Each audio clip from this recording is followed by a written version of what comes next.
छत्तीसगढ़ और केंद्र में भाजपा की सरकार बनाने के बाद अब शहर और गांव में अपनी सरकार बनाने का अवसर आ गया है।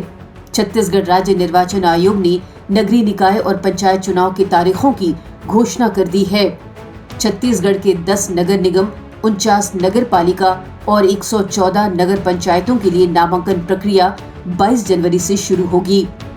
नाम वापसी की अंतिम तारीख 31 जनवरी है। मतदान एक चरण में 11 फरवरी को होगा और 15 फरवरी को नतीजे आएंगे। 22 जनवरी से नॉमिनेशन शुरू होगा। 22 से अंतिम तारीख रहेगी 28 तक नॉमिनेशन फॉर्म लेने की। उसकी स्क्रूटिनी होगी 29 जनवरी को और उसके बाद यदि कोई नॉमिनेशन वापस लेना चाहता है तो 31 जनवरी तक अपना नॉमिनेशन वापस ले सकता है। मतदान जो होगा वो 11 फरवरी को होगा शहरी क्षेत्रों में और मतगणना होगी 15 फरवरी। पंचायत क्षेत्रों में 3 चरण में होगा जिलों में और 27 जनवरी से नॉमिनेशन प्रारंभ होगा और 3 फरवरी तक अंतिम तारीख रहेगी नॉमिनेशन की। 4 फरवरी को उनकी स्क्रूटिनी होगी। 6 फरवरी अंतिम डेट होगी यदि वो कोई नॉमिनेशन वापस लेना चाहे। जो मतदान 3 चरणों में होगा पंचायतों में 17 फरवरी, 20 फरवरी और 23 फरवरी, ये इन 3 तिथियों में 3 चरणों में मतदान होगा। और मतगणना ग्रामीण क्षेत्रों में कुछ जो होता है काउंटिंग वो मतदान केंद्र पर होगा और उसके बाद फिर उसकी टेबुलेशन जो ब्लॉक हेडक्वार्टर में होगा।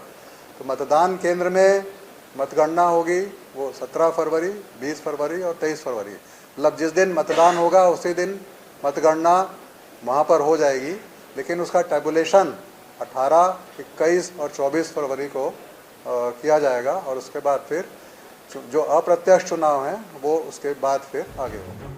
पंचायत चुनाव 3 चरणों में आयोजित होंगे। इसके लिए नामांकन 27 फरवरी से शुरू किया जाएगा। मतदान 17 फरवरी, 20 फरवरी और 23 फरवरी को होगा। मतदान के तुरंत बाद वोटों की गिनती होगी और ज्यादातर पंचायतों में उसी दिन नतीजे आ जाएंगे। कुछ जगहों पर मतदान के अगले दिन तक मतगणना पूरी होने की संभावना है। त्रिस्तरीय पंचायत चुनाव के तहत जिला पंचायत सदस्य के 433, जनपद पंचायत सदस्य के 2973, ग्राम पंचायत के सरपंच के 11,672 और पंच के 1,60,180, कुल 1,75,258 पदों पर निर्वाचन कराए जाएंगे। दोनों चुनाव बहुत अच्छे से जीतेंगे, नगरीय निकाय का चुनाव भी और त्रिस्तरीय पंचायती राज का चुनाव भी, क्योंकि 13 महीने में जो हमारी सरकार ने छत्तीसगढ़ के 3 करोड़ जनता के लिए काम किया है, हर वर्ग के लिए काम किया है, मोदी की गारंटी को पूरा किए हैं और जिस तरह से हम लोगों को रायपुर दक्षिण विधानसभा के उपचुनाव में भी सफलता मिली है, तो मुझे पूरा विश्वास है कि छत्तीसगढ़ की जनता का भरपूर आशीर्वाद हमारी पार्टी को मिलेगा।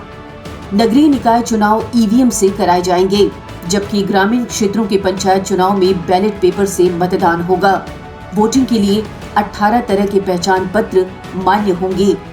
हमारी अपील है कि लोकतंत्र के इस महापर्व में हिस्सा लेकर आप भी सही उम्मीदवार को चुनें और मतदान अवश्य करें। भाजपा संगवारी से जुड़ने के लिए इस चैनल को सब्सक्राइब करें और बेल आइकन पर टैप करें। लाइक और शेयर करना ना भूलें।